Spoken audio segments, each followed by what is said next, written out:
Psalms 120 through 134 constitute a section that most Bible versions call the Songs of Ascent.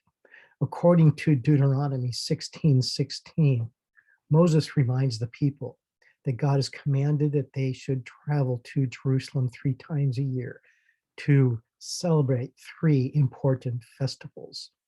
Now, this command is recorded earlier in Exodus and also Numbers.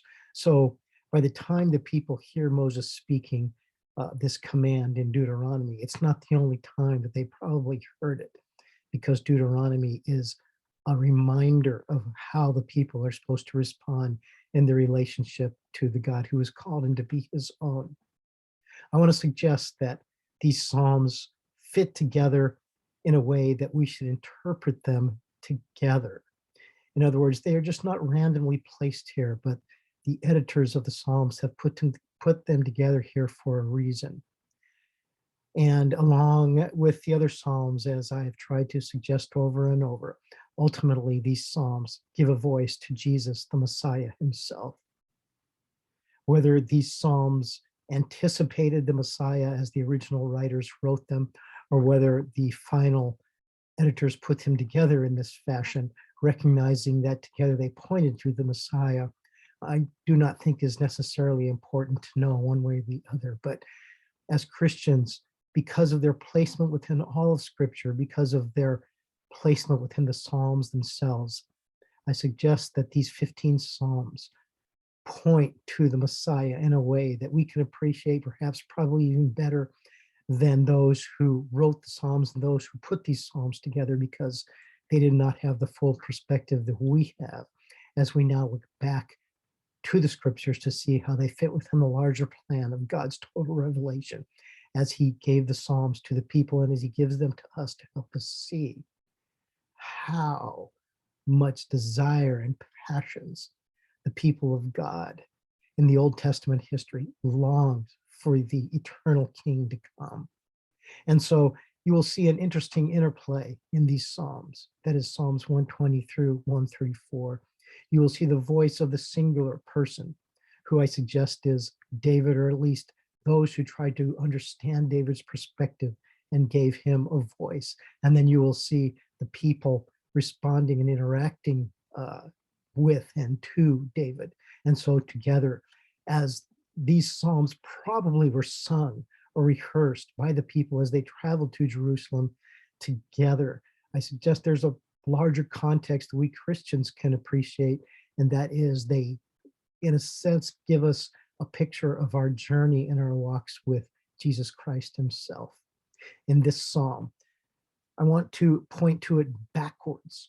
The writer longs to live for peace, while those among whom he lives, or among those the people live, desire war. This writer, speaking on behalf of the people, realizes he needs to warn those who have rejected God that God will indeed punish them.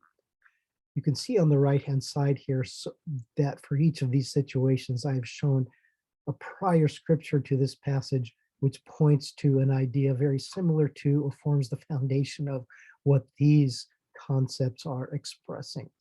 And so not only does the writer long for peace, not only does he realize that he needs to warn those who have rejected God that they will be punished, but that out of this frustration, out of this desire to be among God's people, to worship God in peace, to live in peace, he calls on the Lord.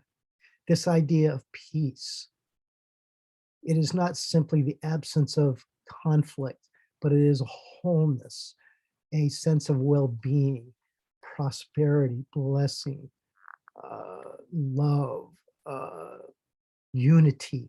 The idea of peace, shalom, comes through with much greater richness than just the idea of our being happy. Such psalms point to Jesus himself.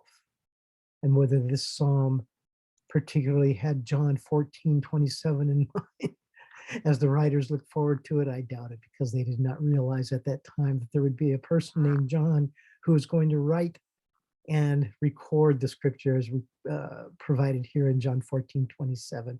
Nevertheless, the idea of longing for peace very much comes through as Jesus tells his disciples that it is only through him that true peace will be found.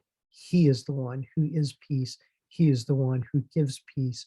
He is the one whom the world needs to know.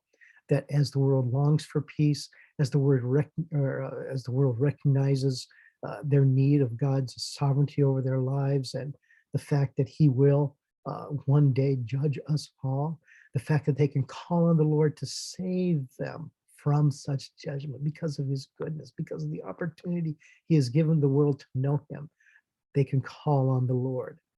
Believer in Jesus Christ, we need to live such a testimony and share such a testimony with those who do not know God, to let them know that as they call on the Lord, they themselves also will find such peace, a peace that passes understanding, not just simply happiness and fun and good times, but a peace of wholeness, restoration, salvation from sins.